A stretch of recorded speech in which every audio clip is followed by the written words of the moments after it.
ఓం నమః శివాయ.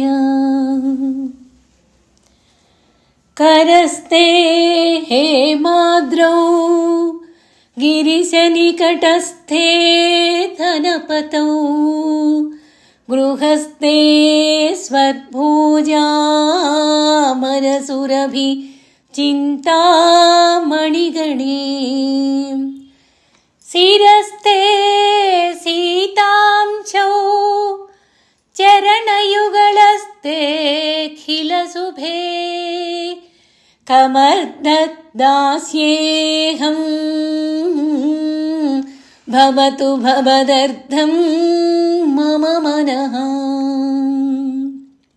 ఈ శ్లోకంలో ఆచార్యులు తన కైలాసంలో పరమశివుడు ఎలా ఉంటాడు, ఎలా ఉండాలి అని భక్తుడు ఊహించుకోవాలి. ఆయన పరమ దయానిధి అనే విషయం భక్తుడు ఎలా గ్రహించాలి అనేది చక్కగా తెలియజేస్తూ ఉన్నారు. కరస్తే హేమాద్రౌ, ఓ బంగారు కొండ నీ చేతిలోనే ఉంది కదయ్యా. గిరీశ నికటస్తే ధనపతౌ, ఓ గిరీశ నీకు నికటస్తే ధనపతౌ, కుబేరుడు స్నేహితుడిగా చేసుకొని నీ దగ్గరే ఉంచుకున్నావు కదా. ఎంత ధనపతి అయినా ఆయన్ని నీ స్నేహితుడిగా ఉంచుకున్నావు.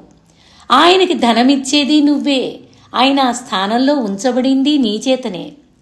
గృహస్థే స్వర్భూజ మర సురభి చింతామణిగణే. ఇంకా కామధేనువు, కల్పవృక్షము, చింతామణి అన్నీ కూడా నీ గృహంలోనే నిలుపుకున్నావు. నేను నీకేమి ఇవ్వగలను? శిరస్తే సీతాంశవు, ఇంకా నీ శిరస్సు మీద చల్లగా నెలవంకని పెట్టుకున్నావు. చంద్రుడు నీ చేతిలోనే ఉన్నట్లుగా నీ తల మీదనే ఉంచుకున్నావు. చరణయుగళస్తే కిల శుభే, నీ చరణాలకు ఈద నా శిరస్సు వంచి నమస్కరిస్తూ ఉన్నాను. నీ చరణాలే అందరికీ శుభాలను మంగళాలను ఇచ్చేటటువంటి చరణాలవి. మరి కమర్దగదాస్యేహం, నేను నీకు ఏమి ఇచ్చి నీ దాసుణ్ణి అనిపించుకోగలను? నీకు ఏ సేవను నేను అందించగలను? భవతు భవదర్థం మమ మనః, అందుకనే ఇచ్చేందుకు నా దగ్గర ఏమీ లేదు, నా మనసుని ఇచ్చేస్తాను, తీసుకో నువ్వు. ఇది ఒక భక్తుడు భగవంతునితో ఎలాగ ప్రార్థించాలి, ఎలా చెప్పుకోవాలి. నీకు నేను ఏమి ఇవ్వగలను? మనస్సు అనేది నా వశంలో లేకుండా ఉంది కాబట్టి నా మనస్సును నువ్వే పవిత్రం చేయగలుగుతావు. నీకే ఇచ్చేస్తాను, నువ్వే దాన్ని పవిత్రం చేసి నీ దగ్గరున్న కల్పవృక్షంలాగా, నీ దగ్గర ఉన్న చింతామణిలాగా, నీ దగ్గరే ఉన్నటువంటి స్వర్భూజ కుబేరులు లాంటి ధనపతిని కూడా నీ సొంతం చేసుకున్నటువంటి వాడివి కదా నువ్వు. పోనీ ఇంకేమైనా ఇవ్వాలి అని అనుకోవడానికి నా దగ్గర ఏమీ లేదు కదా. నువ్వే అందరికీ అన్నిటినీ ఇచ్చేటటువంటి వాడివి కదా. పోనీ ఏదో నీకు అలంకారం చేసి ఆనందపడతాను అనుకుంటే నువ్వా వైరాగ్యంతో ఉంటావు. నీకు ఏ అలంకారాలు అక్కర్లేదు, ఎందుకంటే నెలవంకను నీ తల మీదనే శోభింప చేసుకున్నటువంటి వాడివి. చల్లదనాలను అందరికీ పంచేటటువంటి వాడివి. మంగళకరాలను అందరికీ అందించేటటువంటి పాదాలవి, అటువంటి చరణాలు. కాబట్టి నేను చెయ్యటానికి కానీ నీకు ఇవ్వడానికి కానీ నా దగ్గర ఏమీ లేదు తండ్రి. భవతు భవదర్థం మమ మనః, అందుకే నా దగ్గర ఉన్నటువంటి మనస్సుని నీకు ఇచ్చేస్తాను. ఏమీ ఇవ్వలేని పరిస్థితుల్లో ఉన్నాను కదా నేను, అందుకని అవి నీకు ఇచ్చేస్తాను, తీసుకో అని ఈ శ్లోకంలో ఆచార్యులు చక్కగా చెప్తున్నారు. కరస్తే హేమాద్రౌ గిరిశ నికటస్థే ధనపతౌ గృహస్థే స్వర్భుజామరసురభి చింతామణిగణే శిరస్తే సీతాంశౌ చరణయుగళస్తే ఖిలశుభే కమర్దదాస్యేహం భవతు భవదర్థం మమ మనః. అలాగే ఇటువంటి భావాన్ని సాధకుడు భావించినటువంటి వాడు 4 రకాల ముక్తులు పొందుతాడు అనే శ్లోకాన్ని తరువాత శ్లోకంలో మనకి అందిస్తూ ఉన్నారు. ఇటువంటి భావాన్ని మనస్సులో పవిత్రంగా ఆ శివుని పాదాలు, శివుని చరణాలు మన మనస్సులో స్థిరం చేసుకున్నటువంటి సాధకుడు ఎటువంటి ముక్తిని పొందుతాడు అనేది తర్వాత శ్లోకంలో చెప్తున్నారు. సారూప్యం తవ పూజనే శివ మహాదేవేతి సంకీర్తనే సామీప్యం శివ భక్తి ధుర్య జనతా సాంగత్య సంభాషణే సాలోక్యం చ చరాచరాత్మక తను ధ్యానే భవానీపతే సాయుజ్యం మమ సిద్ధమత్ర భవతి స్వామిన్ కృతార్థోస్మ్యహం. ఇక్కడేమంటున్నారు? ఓ గిరిజేశా, గిరీశ అనే పదం వాడారు క్రితం శ్లోకంలో. ఇక్కడ ఆ శివయ్యను గిరిజేశ, సారూప్యం తవ పూజనే, నిన్ను నేను భక్తితో పూజిస్తాను. అప్పుడు సారూప్యం, నీ రూపాన్నే నేనైపోతాను. ఓ శివా, మహాదేవేతి సంకీర్తనే సామీప్యం, ఓ మహాదేవా, నీ స్తోత్రం చెయ్యడం వల్ల, నీ భజన, నీ నామము, నీ పురాణము, నువ్వు చెప్పినటువంటి మంచి మంచి గాథలు, ఇవన్నీ కూడా నీ భక్తుల కథలు అన్నీ చెప్పుకోవటం, స్తోత్రం చేయటం వల్ల సామీప్యం, సామీప్యంగా ఉంటాను. నువ్వు నా దగ్గరగా ఉంటావు, నేను నీ దగ్గరగా ఉంటాను. శివభక్తి ధైర్య జనత, నీ భక్తుల సహవాసాలతోటి సాలోక్యం, సాంగత్య సంభాషణే, సజ్జనుల సాంగత్యంతో, నీ భక్తుల సాంగత్యంతో, నీ భక్తులతో సరస సల్లాపాలుగా చక్కగా సజ్జన సాంగత్యంతో ఆనందంగా ఉన్నటువంటి పార్వతీ పరమేశ్వరుల కథలను వినటంతో సాలోక్యం, మా లోకమంతా అదే అయిపోతుంది. చరాచరాత్మక తను ధ్యానే భవానీపతే, ఓ భవానీపతి, ఈ చర అచర, కదిలేవి కదలనివి అని ఈ చరాచరాత్మకమైనటువంటివి భవదీయ స్వరూప ధ్యానం వల్ల, రెండిటినీ బాగా ధ్యానించటం వల్ల సాయుధ్యం, అన్నిట్లో ఉన్నది నీవే, చరము అచరము రెండిట్లో ఉన్నది నీవే అనే స్వరూప ధ్యానం వల్ల సాయుధ్యం పొందుతాం. అదే కదా ముక్తి. నువ్వు ఈ 4 వల్ల స్వామిన్, ఓ స్వామి, కృతార్థోస్మ్యహం, నీ ఈ లోకంలోనే ఇప్పటికిప్పుడే ఈ జన్మలోనే నేను కృతార్థుణ్ణైపోయాను. నువ్వు ఇచ్చినటువంటి ఈ 4 ముక్తులతోటి నేను కృతార్థుణ్ణైపోయాను అని అందంగా ఆచార్యులు ఈ శ్లోకంలో భక్తితో ఒక అద్భుతమైనటువంటి వరంగా అనుగ్రహిస్తున్నట్లుగా ఉంది. 4 రకాలైనటువంటి కృతకృత్యత పొందేటటువంటి విషయాలు చెప్తున్నారు. అంటే ఒక ఉత్తమ పరమోత్తమమైనటువంటి, అంటే ఒక మహాయోగానికి ముందుగా వచ్చే ఫలితాలు ఏమిటి అంటే ఈ 4 ఫలితాలు చెప్తున్నారు. 4 పేర్లు పెట్టారు వాటికి. ఆ ఫలితాలు ఏమిటి అంటే సారూప్యం తవ పూజనే, అవి ఈ జన్మలోనే కలిగే ఫలితాలు. నీ పూజ చేసుకున్నట్లయితే నీతో సమానమైన రూపం నాకు సిద్ధిస్తుంది. ఎలా సిద్ధిస్తుందయ్యా? పూజ చేస్తేనే ఆ రూపం సిద్ధిస్తుందా అని అడిగే అవకాశమే లేదు. ఎందుకంటే మనం మనస్సు ఇప్పటిదాకా క్రితం శ్లోకాల వరకు మనం మనస్సు ఇచ్చేసాం భగవంతుడికి. మనస్సు ఇచ్చాము అంటే మనస్సులో ఆయన ఏముంచుతాడు? ఆయన రూపాన్నే ఉంచుతాడు. అనవసరమైన విషయాలు, ప్రపంచ విషయాలు మనస్సులో లేవు. ఆయన రూపాన్నే స్థిరం చేశాడు. ఆయన పాదాలే మనస్సులో స్థిరంగా ఉన్నాయి. కాబట్టి ఏమవుతాం అప్పుడు? నీ పూజ చేస్తే నీతో సమానమైన రూపమే నాకు సిద్ధిస్తుంది.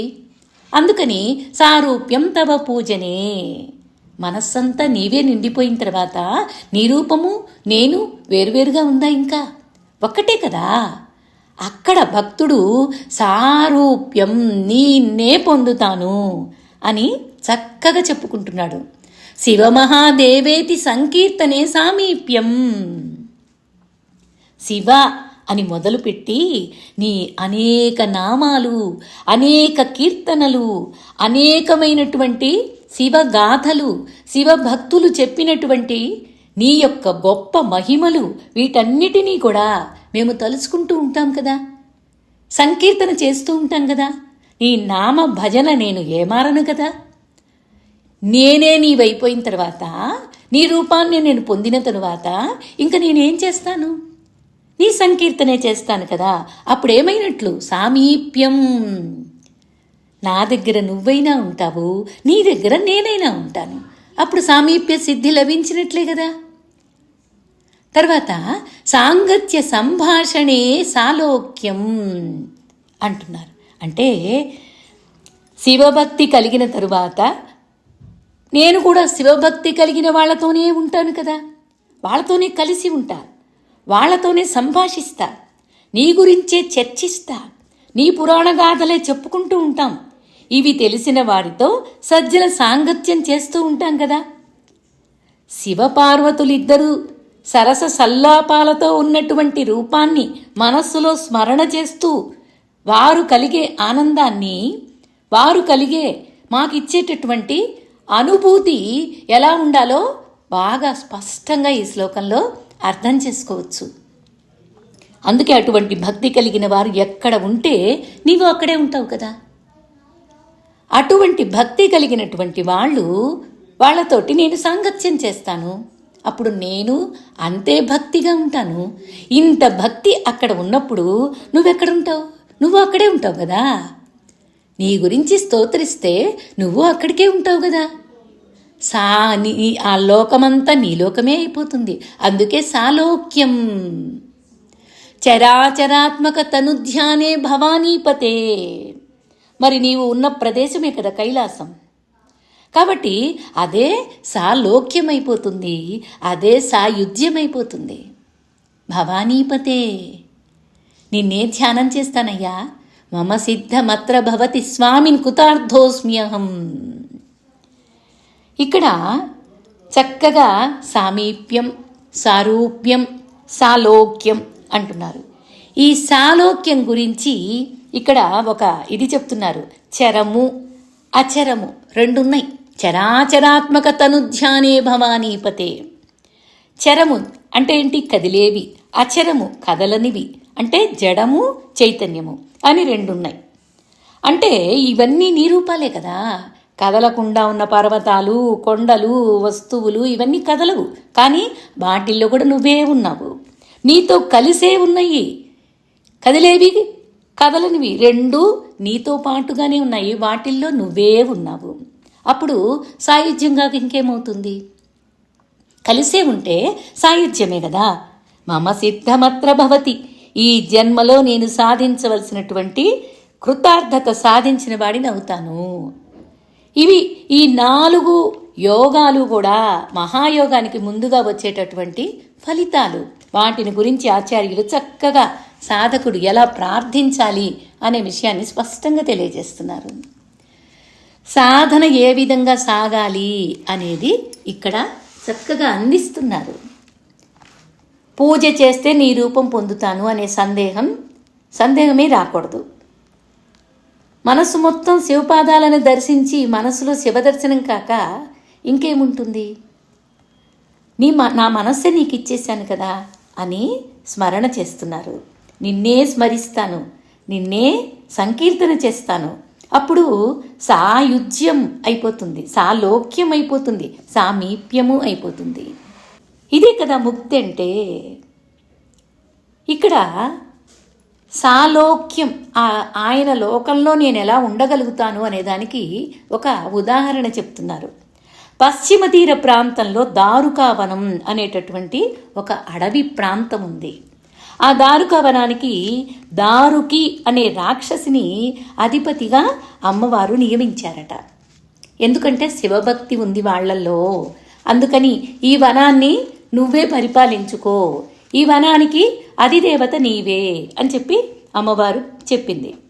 భర్త పేరు దారుకాసురుడు, వనం పేరు దారుకా వనం, ఆ రాక్షసి పేరు దారుకి. ఇలాగా ఆ దారుకా వనాన్ని రక్షించే నిమిత్తం అమ్మవారు నియమించింది. కానీ వీళ్ళేం చేశారంటే ఎవరు ప్రవేశిస్తే వాళ్ళని తినేస్తూ ఉన్నారు. మనిషి అనేవాడు అక్కడికి వచ్చాడు అంటే భక్షించేస్తున్నారు. ఎవరు ప్రవేశించే అవకాశం లేకుండా పోయింది. ఆ వనంలో చక్కగా ఒక మంచి యజ్ఞాలు చేయటం, ఒక తపస్సులు చేయటం, యాగాలు చేయటం, ఇలాగా ఏకాంతమైనటువంటి తపస్సుతో చేసుకోవాలనుకునే వాళ్ళకి, ఒక మంచి పనులు ఏదైనా చెయ్యాలి అనుకున్న వాళ్ళకి అవకాశం లేకుండా పోయింది. యజ్ఞాలు, యాగాలు, ఏకాంత తపస్సులు, ఒక మంచి పనులు ఏమీ చేయటానికి అవకాశం లేకుండా పోయింది. అందుకని ఈ మహర్షులందరూ కలిసి రౌరవ మహర్షి దగ్గరికి వెళ్ళి శరణు వేడారు. ఆయన ఏం చేశారంటే ఆయన చాలా తపస్సంపన్నుడు. ఆయన దివ్య దృష్టితో అంతా గ్రహించారు. ఆ రాక్షస దంపతులకి వార్నింగ్ ఇచ్చారు. ఏమని అంటే, ఇదిగో మీరు ఈ భూమి మీద ఎవరిని బాధించినా భక్షించినా మీరు చనిపోతారు అని శాపం ఇచ్చాడు. దాంతో ఆ మహర్షి శాపం ఇచ్చేసరికి ఇంతకు ముందు బాధించిన రాక్షసులు ఉన్నారు, వీళ్ళు ఈ దారుకుడు ఇద్దరు కలిసి ఇతరుల రాక్షసుల్ని బాధించిన వాళ్ళు ఉన్నారు. అంటే శత్రువులు. ఇంతకు ముందు దేవతలు రాక్షసులు యుద్ధాలు జరిగినటువంటి సందర్భాలు ఉన్నాయి.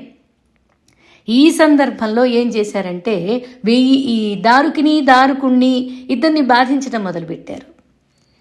కాబట్టి వీళ్ళ సమస్యకు పరిష్కారమే లేకుండా పోయింది. ఎందుకంటే వీళ్ళు రాక్షసుల్ని, దేవతల్ని, మానవుల్ని ఎవరినైనా సరే హింసిస్తే వాళ్ళందరూ వీళ్ళని చంపేస్తారు. అది వాళ్ళకి శాపం కదా. వీళ్ళకి ఆకలి అయితే వీళ్ళు ఎవరిని తిన్నా సరే చచ్చిపోతారు. కాబట్టి ఒకళ్ళని హింసించడానికి లేదు, వీళ్ళకి ఆకలి తీరటానికి ఆహారము దొరకటం లేదు. ఈ విధంగా వాళ్ళు ఏం చేయాలో అర్థం కాకుండా పోయింది. ఏదైనా సరే వీళ్ళకి ఆపద తప్పదు అనేది అర్థమైంది.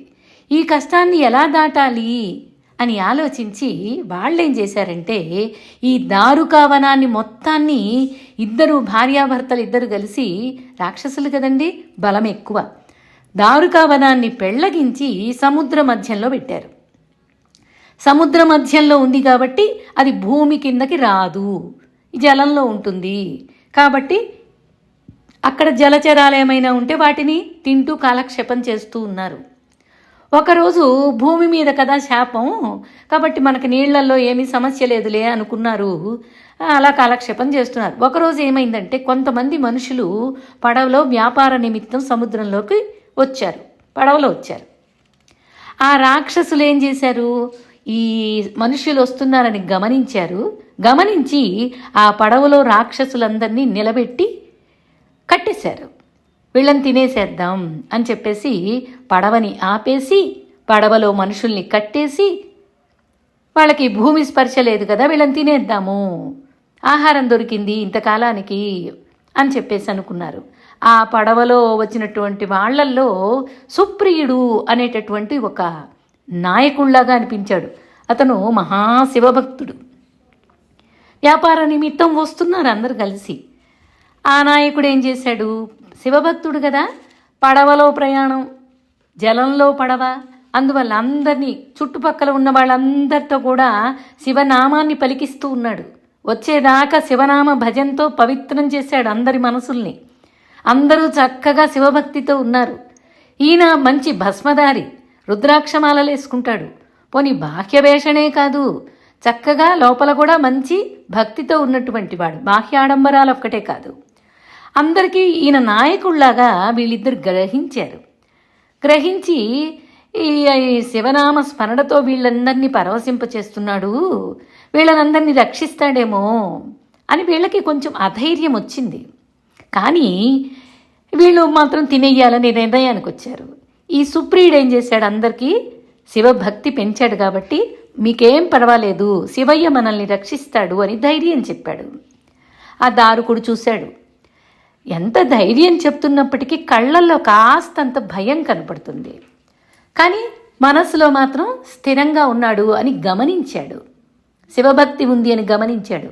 ముందుగా ఆ సుప్రియుణ్ణి కొట్టేయాలి, ఇతన్ని వదిలిస్తే మిగతా వాళ్ళందరూ వశమైపోతారు అనుకున్నాడు. అతన్ని కొట్టడానికి వచ్చాడు.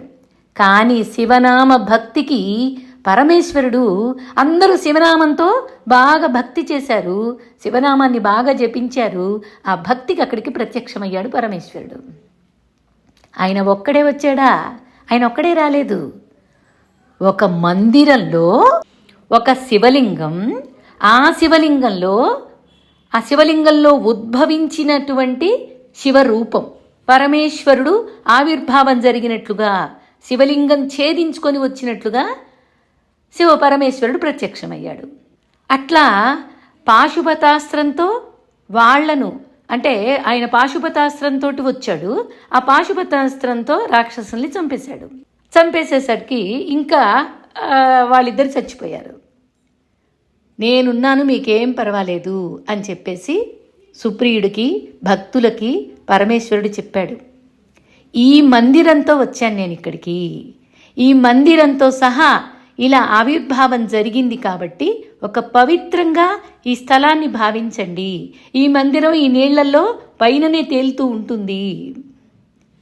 ఇది దారుకావనంలో, ఇక ఈ ప్రాంతంలో ఏ పుణ్యకార్యం జరిగినా అనంత ఫలితాలు ప్రాప్తిస్తాయి అని వరం ఇచ్చేశాడు. ఇంకా ఈ లోపల ఈ దారుకి వచ్చింది. మాయాలు మంత్రాలు చేస్తారు కదా వీళ్ళు, దారుకి వచ్చింది. వచ్చి నీ వరంతోనే కదమ్మా, అమ్మవారిని ప్రార్థన చేసింది. అమ్మా, నీ వరంతోనే కదా మేము ఇక్కడ ఉన్నాము, మమ్మల్ని నశింపచేస్తావా, నా భర్తను చంపేస్తారా అని చెప్పేసి భక్తితో ప్రార్థించింది. మా వంశం నిలబెట్టు, ఈ సృష్టిలో చిరస్థాయిగా మా వంశం ఉండేటట్లుగా అనుగ్రహించు అని ప్రార్థించింది అమ్మవారిని దారుకి. ప్రార్థించేసరికి అమ్మవారు ఏం చేసిందంటే అయ్యవారితో తిరిగి చూసి, స్వామి, 3 గుణాలు ఎప్పుడు ప్రకృతిలో ఉంటాయి కదా, ఈ సృష్టి కాపాడటానికి, అంటే బ్యాలెన్స్ చేయటానికి 3 గుణాలు అవసరం కదా, అందువలన వీరు ఈ రాక్షసులను కాపాడవలసింది. వీళ్ళిద్దరినీ కూడా మళ్ళీ పునరుద్ధరణ, అంటే మళ్ళీ సృష్టి చెయ్యాల్సింది. వీళ్ళని బతికించండి, వీళ్ళ వంశాన్ని నిలబెట్టండి, నేను వరమిచ్చాను ఈ దారుకి అని ఈశ్వరుణ్ణి ప్రార్థించింది అమ్మవారు.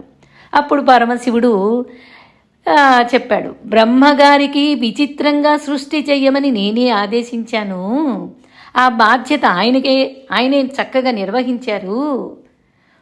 అయితే మిమ్మల్ని మళ్ళీ పునరుద్ధరణ చేస్తాను, మీరు ఎవరిని హింసించకూడదు, ఇది బ్రహ్మ సృష్టి, ఇలా జరిగింది.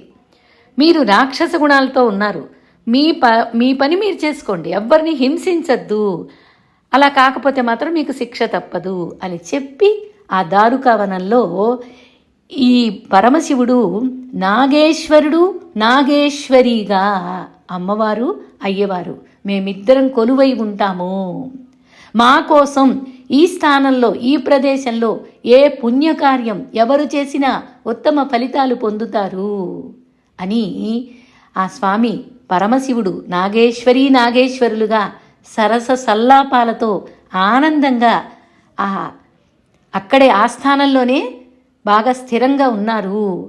ఆ సుప్రియుణ్ణి, ఆ దారుకను అందరినీ కూడా మంచిగా సాలోక్య ముక్తిని ప్రసాదించారు. భగవంతుణ్ణి భక్తి చేసినటువంటి వాళ్ళ జన్మ వృధా పోదు, కోరికలతో కాదు.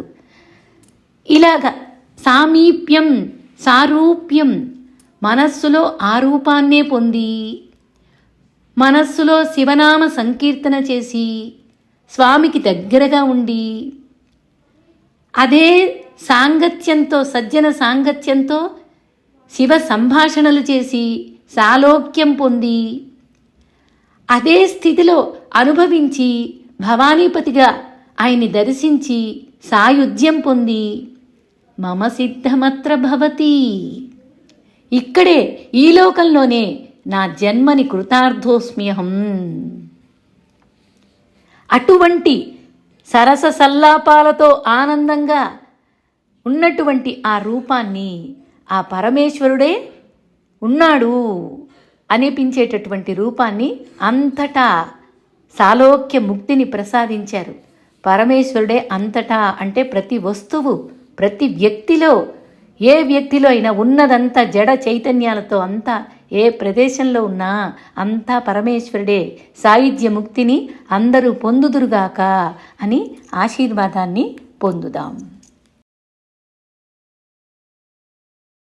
సారూప్యం తవ పూజనే శివమహాదేవేతి సంకీర్తనే సామీప్యం శివభక్తిధుర్యజనతా సాంగత్య సంభాషణే సాలోక్యం చ చరాచరాత్మకతనుధ్యానే భవానీపతే సాయుధ్యం మమ సిద్ధమత్ర భవతి స్వామిన్ కృతార్థోస్మ్యహం.